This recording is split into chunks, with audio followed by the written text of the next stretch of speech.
Hello and welcome again. My name's Jordan Grand, and I'm here presenting the lectures on the three treasures. Today, I'm going to sort of uh, deviate into modern times, although it's still interrelated with these Taoist theories. What I like particularly about today's lesson is, sometimes people hear the word chi and it's all like woo woo.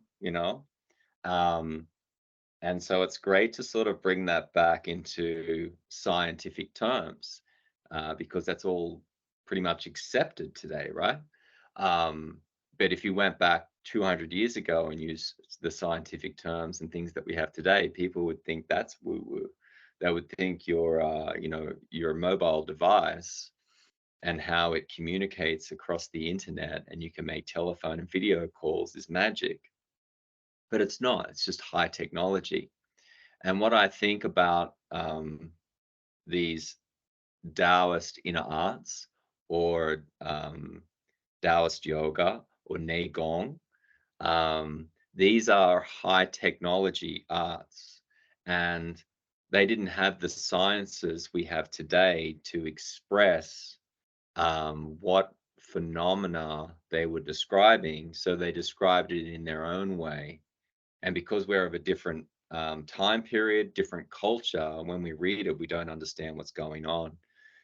Hence, I'm going to modernize something. So you kind of, well, you might already know this, but you can see how it relates to the Tao.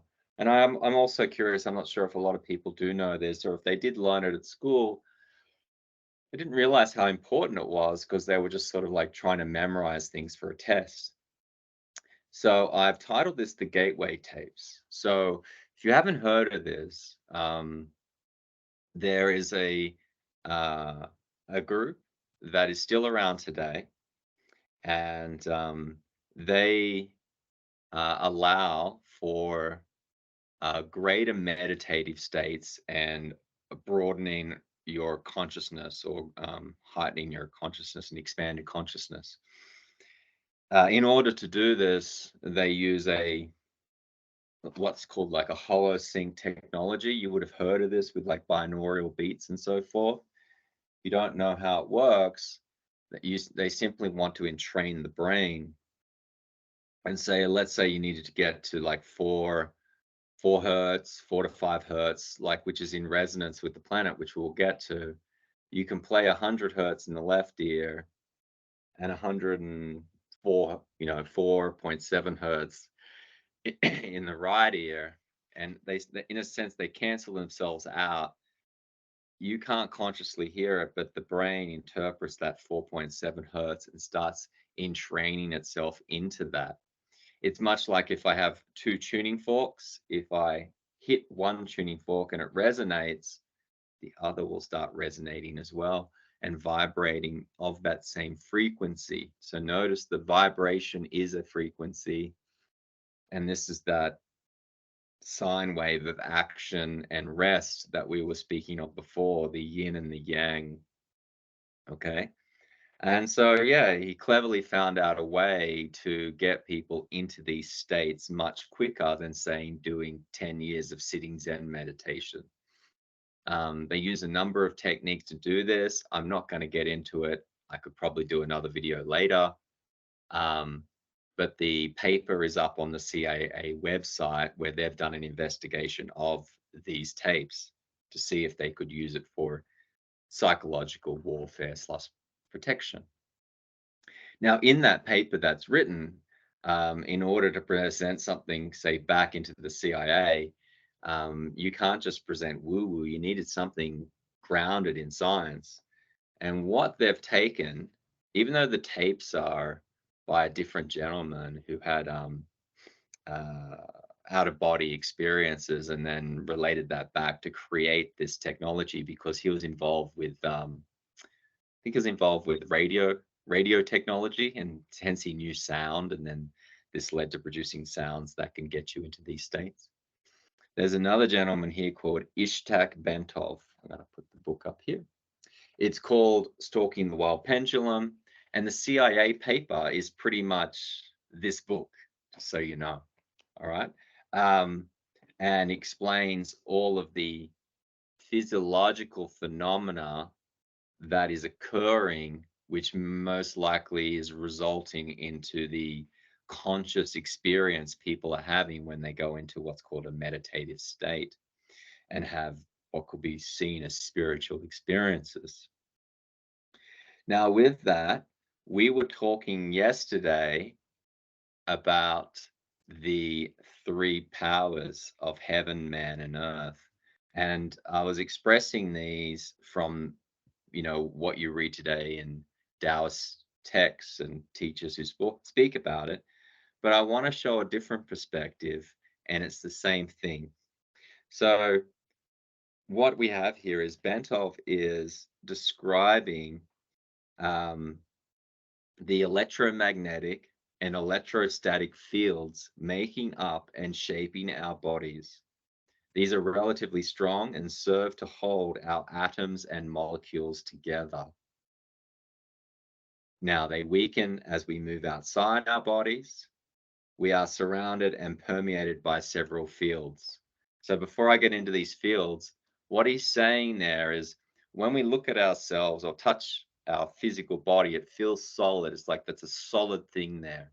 But science has already taught us that this solidity, if you break it down, and have a microscope or a super microscope, so to speak, it would go to structures like striated cells of the muscle. You go deeper into that, you'd have coiled molecules.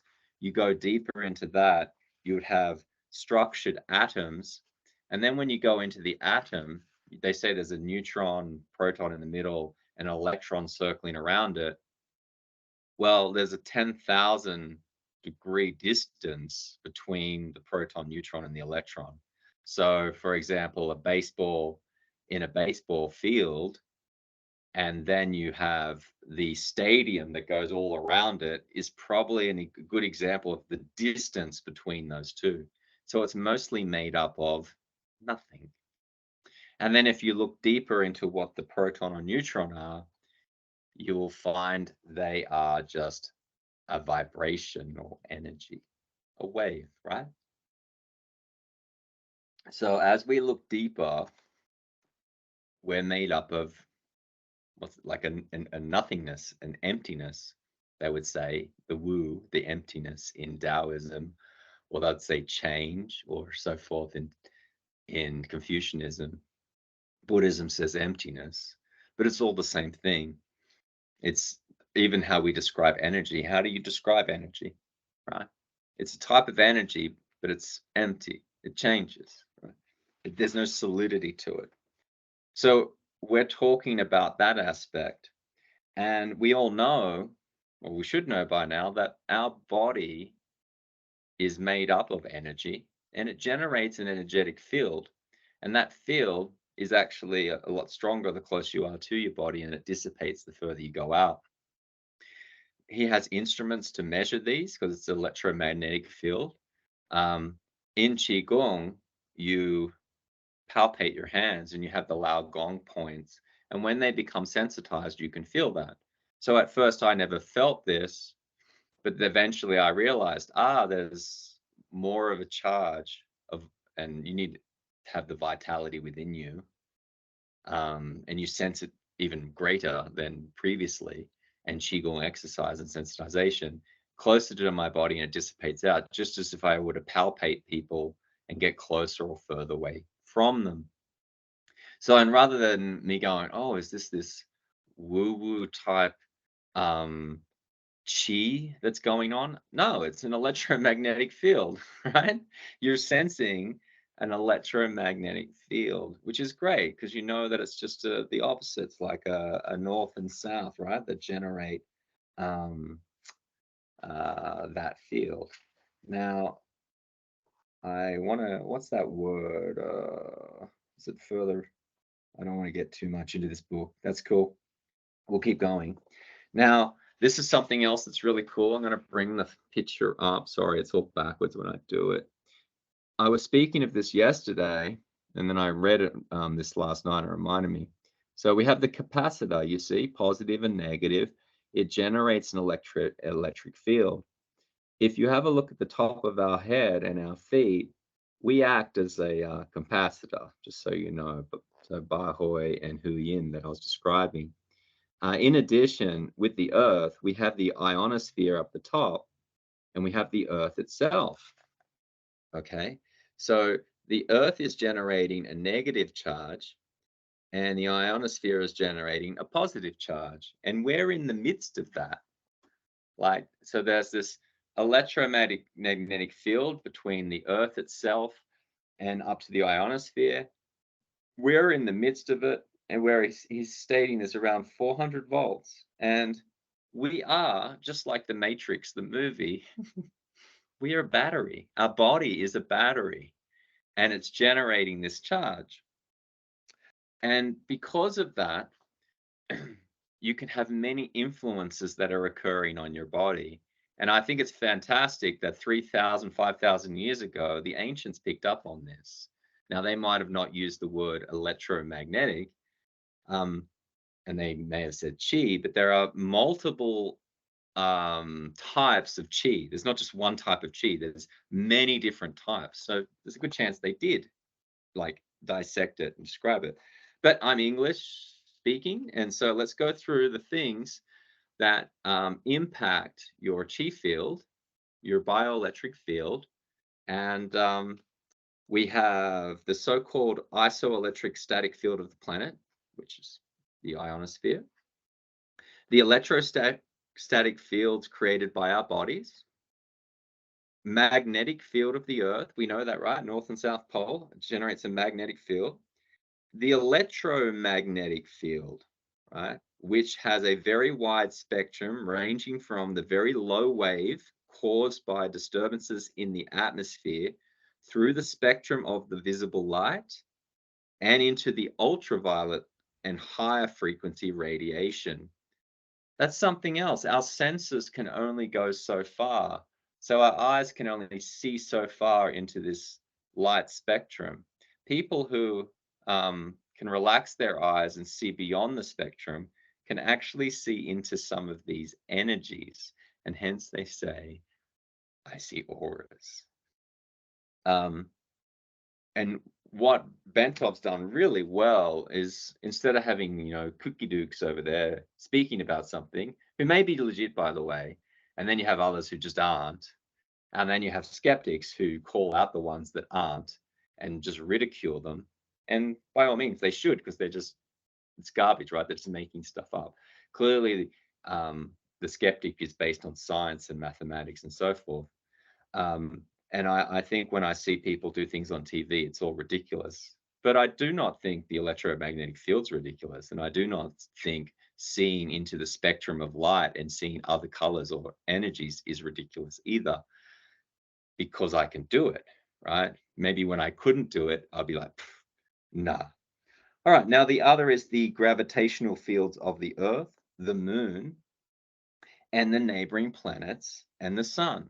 So these, again, play a massive role in Taoism when they work with different meditations of the moon, especially when it's a full moon. And you can see from criminal studies that when it is a full moon, people who are emotionally unbalanced get a little rattled, get a little crazy, right? Like a werewolf. And you have higher rates of crime. So there's another way where it's showing us from statistics that there is this influence. And the sixth one he's got is the electromagnetic fields created by humans. Now, this is different broadcasting fields of radio and television networks. Okay, today we have a lot more of this radiation. We have Wi-Fi and many other things that are disturbing your bioenergy and degrading it and making you sick. I will talk about that in a future lecture and list them all out, hopefully not to panic you, but just to sort of wake you up, and you can try your best to eliminate those things from your life. Eliminate, reduce, reduce. You have to kind of like go to the mountains to eliminate it. All right, awesome. I guess the other is there are acoustic fields. Somewhere I read that as well. So electric, magnetic, electromagnetic, acoustic. Yeah. All of these things are influencing your what you could call bioelectric body or your chi body, your chi and the body itself isn't just this is your physical body, but like a three-dimensional plane that goes even further out is your energetic body. And this part I'm going to finish with this and we'll wrap it up is with this resonance, and we talk about what is meditation. People throw that term around, meditation, but are they talking concentration? Are they talking open awareness? What are they talking about, right? So there are different techniques in meditation. You speak to a master and they will say, no, there's no technique. Like Zen, right? The gateless gate, for example, right? But even that's like esoteric. How does that help you? How does that guide you to find the gateless gate? What I think's great here and interlinks with what I said yesterday between the quote between heaven and earth, and you want the tranquility and calmness of mind and body. Why is that so important? And why are they connecting those 2 points? Well, we know that we're connecting the Bahoy with the heavens, the ionosphere, and the Hu Yin, or your feet if you're standing, or both, with the earth, which is creating a charge, which is charging you up, right? The other is if you're relaxing your body and calming your mind, just like what I said with the binaural beats, you're entraining your mind and your bioelectric body to become in resonance with the Earth's resonance. And this is the secret, you could say. I don't know if it's much of a secret, like, which results in people who can do meditation and heal themselves or have this, oh, I got rid of this tumor, I got rid of cancer, I got rid of this is the doorway. And hence why I'm creating this video.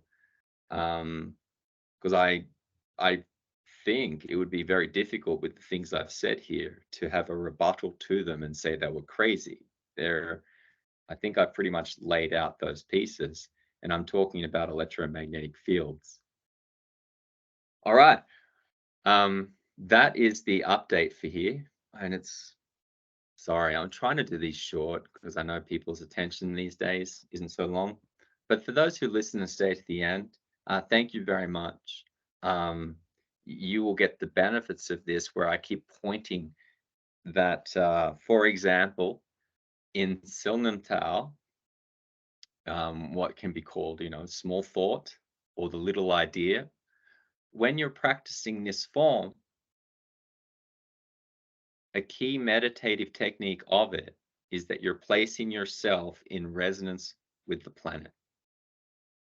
And if you do that, um, you are, I believe, and as part of the teachings I give, fulfilling what the original masters who handed down this art wanted people to achieve.